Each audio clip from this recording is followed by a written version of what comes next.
All right, guys, we're going live today to kind of talk a little bit more about what we talked about last week and this whole idea of struggle. We looked at the value of struggle last week, and man, as I've thought about this over the last few days, today I just want to briefly explain the importance of that struggle being organic versus supplemental. Now, in the nutrition world, supplements can be very beneficial, but the key is that they are simply supplements. A supplement can't, no matter what it is, vitamin, whatever, any kind of nutrient, can't become the substance. It is truly just a supplement to the real food. You don't take real food out of your diet and just take supplements. You add supplements in to add something. So the same is true as we try to develop and grow as individuals. We don't want to remove the organic struggle and simply replace it with a supplemental struggle. So today I want to answer two questions. I'm going to try to be brief. And the first question is this: why are organic struggles more valuable than supplemental struggles? And then two, where do we find them? So here's the deal. Organic struggles are real and follow the normal ebb and flow of life. So again, organic struggles are just normal, everyday things. They follow the normal ebb and flow of life. We don't have to create them. We simply need to let them play out at times. And here's what I've discovered. Organic struggles are found in two primary places, and those places are very common to all human beings.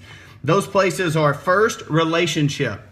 The first place that organic struggle is found is in relationship. It has to do with people. No matter what phase of life you're in, you're going to have relationship with people. And the other area that organic struggle is found is in responsibility. It's called creating independence. So we find organic struggle in both of those places. One is through relationship, people, and the other is through responsibility. It's creating independence. Our goal as parents is that one day our kids would walk independent of us, hopefully dependent on what I would say, hopefully they would walk dependent on Christ and independent of us. But we have this tendency to protect or bail out people in these two areas that are very natural and completely necessary to life, and then we try to make up for it by supplementing struggle in other areas such as athletics and academics. So what we do is we protect them from the organic struggle of relationship and responsibility, and then we try to make up for it with supplemental struggle through things like athletics and academics. Here's the deal about athletics. Listen, you don't have to play a sport. I mean, football is not necessary. Wrestling is not necessary. Can they add to the normal ebb and flow of life? Absolutely, they can add to it, but they can't replace them, because at some point, even in sport, you deal with relationship and responsibility. So here's the picture. We intervene in all these relational issues, and here's what we do. As adults, what we begin to do is we either cover up the problem for the kid, we solve the problem for the kid, or sometimes as the adult, here's what we do. We make the problem worse.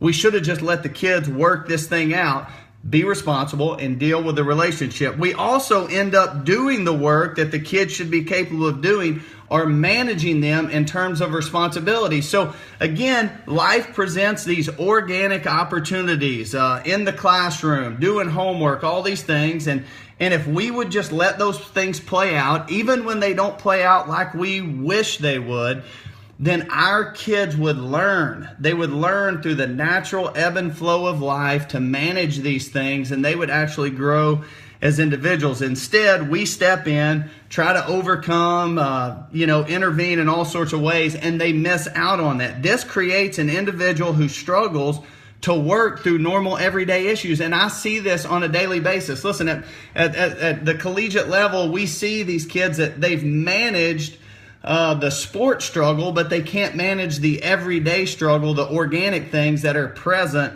in everyday life. So when we see this lack of resiliency or whatever, we try to make up for it. I mean, if I've heard it once, I've heard it 1,000 times, is that, hey, I'm going to get my kids into sport because I want to make them tougher, or, I want them to be more resilient. Listen, that can't be the main thing.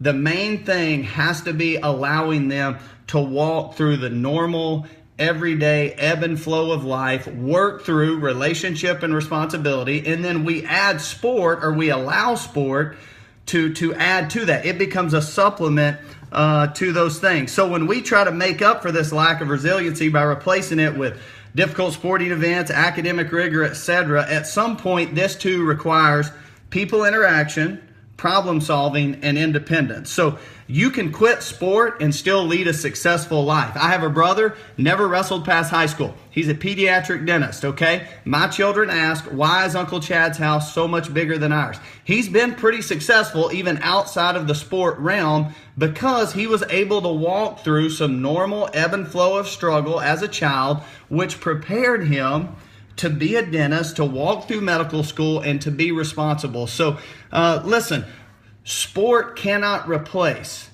the natural struggles that we're going to walk through in life. So as parents, coaches, teachers, leaders, whatever, we need to quit working so hard at creating new struggles, and we need to simply step back and allow the struggles that are going to present themselves, probably much more age appropriate, as life presents this journey, much more age appropriate. We need to allow those things to actually work themselves out in our young people, and then we begin to see an individual that grows and matures and becomes resilient and that can handle. So listen, just to close, and I said I was going to be 5 minutes.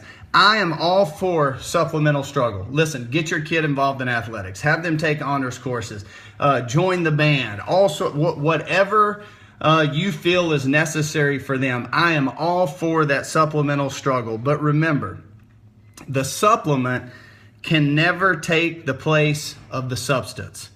So if you're spending time, energy, emotion on creating a new struggle, maybe spend less time, energy, emotion creating the new one, and simply allow the organic struggles of life to play out. Take a step back, watch your child grow, watch the athlete grow, watch the employee grow, and I believe we would see greater success and see more people that actually have this resiliency. So just allow the normal challenges of life to be the foundational teacher, and the other things, sport, academics, etc., will just be an added bonus. So I know that this is difficult. It's hard to do because we want to intervene, we want to step in, but man, I challenge you, I challenge myself. Man, let's allow the normal everyday stuff to work these things out in the kid's life, and then let's add these other things as a supplement, but not as the substance of what we're doing. So thanks again for tuning in. If you didn't get to watch last week's, go back, check it out. It's a long deal on struggle,